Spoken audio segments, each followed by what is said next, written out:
Guys, welcome back to part 2. We're going to talk about the sound quality of the iFi Micro iCan Special Edition. Before we get into that, I want to go over the analog signal processing options. There are two with 3 settings. X-Bass extends the bass response.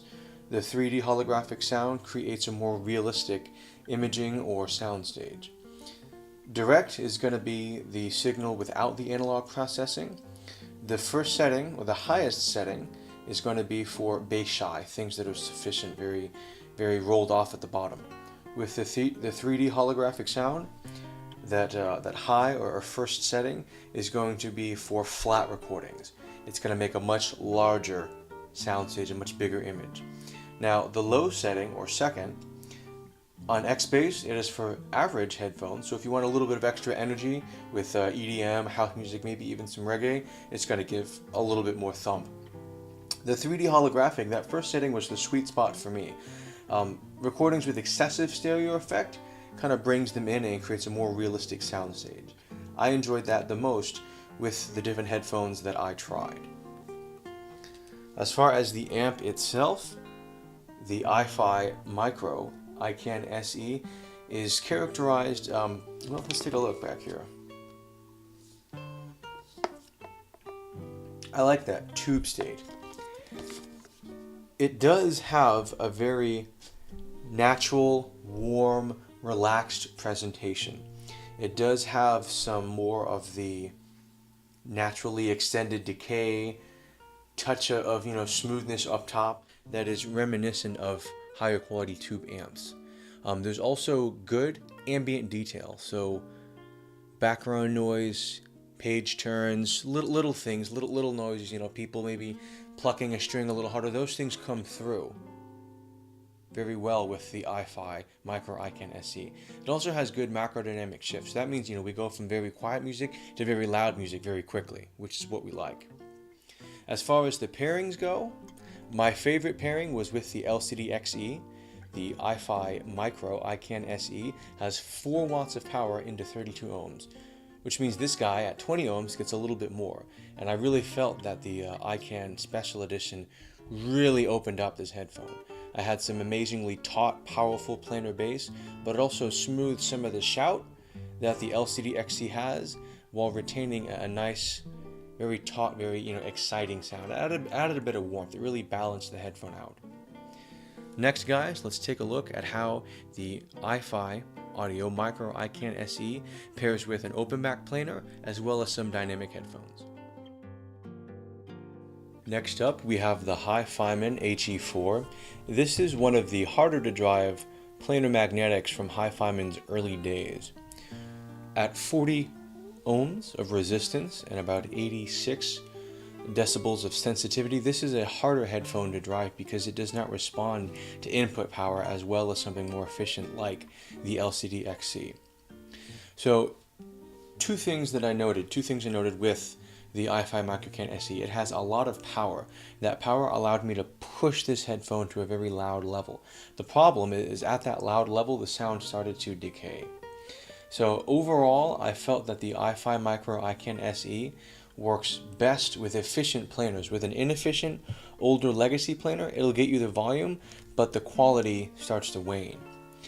Now, at more moderate volume levels, at around maybe 81, 82 decibels average listening, maybe peaks upwards of 84, 85, the HE4 with the iFi Micro iCan Special Edition, it did have a very relaxed sound.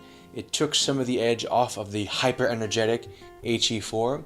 It also gave us a fuller mid-range, a more from the body tone to vocals, a more from the throat tone to horns. It did flesh things out a little bit nicer in tonality, and the very black background of the iCan SE did allow for some resolve that I was not expecting. It did really well. Next up, guys, let's take a look at the Nahord Red version 1, a dynamic. Dynamic headphones are where I think the iCan Micro SE does its best work. This is the Nahort Red version 1. I loved this combination. This was my favorite of the open back that I have. What's particularly cool is that not only do we have, these are the green lights that come on when you turn it on, not only do we have enough play on the volume knob to get really fine precision, but each of these settings is so vivid with this dynamic open back. All of the analog sound processing effects were very clear, were very apparent with the Nahort. It responded incredibly well to the analog sound processing. My X-Bass gave me a little bit of bump when I needed it. My 3D sound processing, the bottom always opened up the soundstage. It was a great improvement.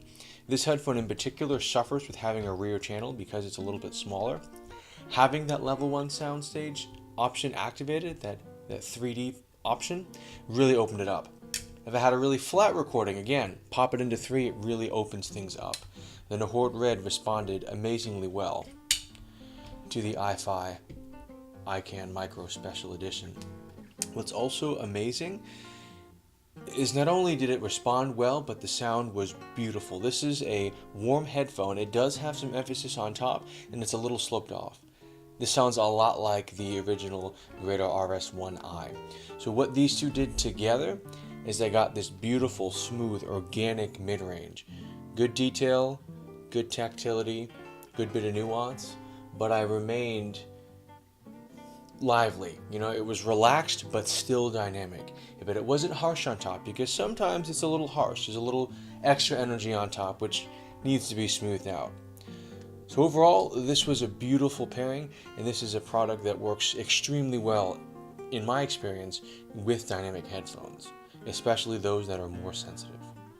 Next up, guys, let's take a look at how the iCan SE compares to some of my existing equipment. Let's continue our review by taking a look at how the iFi Micro iCan Special Edition compares with two existing hybrid tube amps in my collection. I have Schiit's Project Vali, the original, which when it launched was $120, and I have my Garage 1217 Project Ember 2. Base price on that is $300. My tube is another $60, so it's right about $360. So I've got two comparisons, above and below. Where the iFi does well is imaging. It has the same sense of depth and width as the Project Ember, the same sense of openness. What it does better than the Project Ember is planars. It has just a little bit more power, giving them a little bit tighter bass.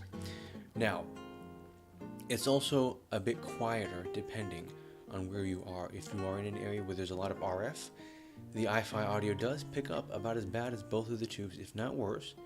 If you're in an area where there's not a lot of RF, so if you don't live near a radio station, because I used to live near one, and the iCan picked up some from radio interference. RF noise aside, the iCan is very much a solid state. It does have some warmth. It is reminiscent of tubes, but it does not compare well against actual tube products. Both the Schiit Vali one and the Project Ember had a better tonality, had better micro detail, had better micro dynamics, a more natural, real sense of sound. Now, the iCan Special Edition was by far better at imaging than the Vali one. It was more spacious, it was more open, it was wider. The analog signal processing settings really helped me fine-tune the imaging for that. The Vali one doesn't have really adjustable gain, doesn't have a lot of power, and doesn't like magnetics. So again, iFi is going to be a good middle ground. If you're not ready to get into the Project Ember and start rolling tubes to find which gives you the frequency response that you want, you can get some of that warmth with the iFi, which will scale with both planar magnetics as well as dynamics. But ultimately, if you're looking for the tube sound, if you're looking for that naturalness that tubes bring, there is no substitution for them. So again, the iFi iCan SE, the tube state is reminiscent. It does remind me of a tube amplifier, but does not replace it. Finally, let's talk about how the iFi iCan compares against my NFB10ES2. That is my fully balanced solid state.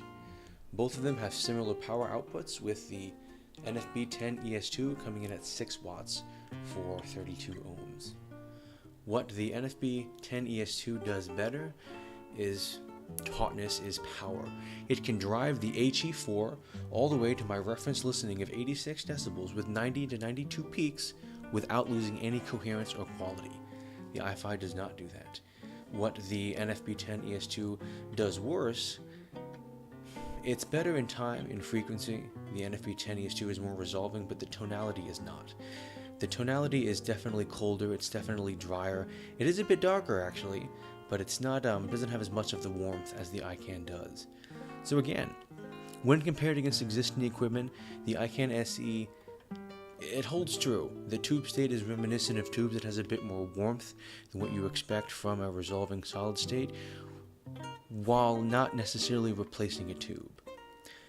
In conclusion, guys, I want to thank you for taking a look at this great product with me. I want to thank iFi Audio for giving me the chance to listen to this. I think this is an excellent product.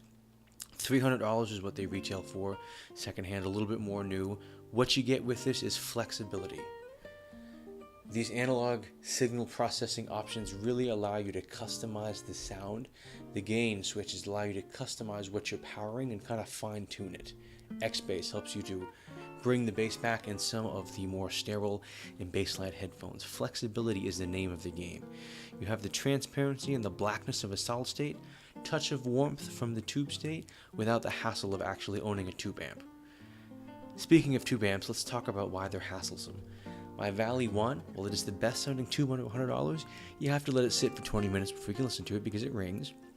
The Project Ember, you need to tune it. You gotta pop off the top, roll in a tube that gives you the good frequency response you want, and adjust the jumpers, which is gonna be things like attenuation, the circuit that you're going with, because there are 4 circuit options. Tube amps require work, they require maintenance. You need to put some time in to get the best out of them. With the iCan SE, you can get a sound that is, again, reminiscent of the tubes without as much of the hassle. Guys, I hope you all enjoyed this look at the iFi iCan SE.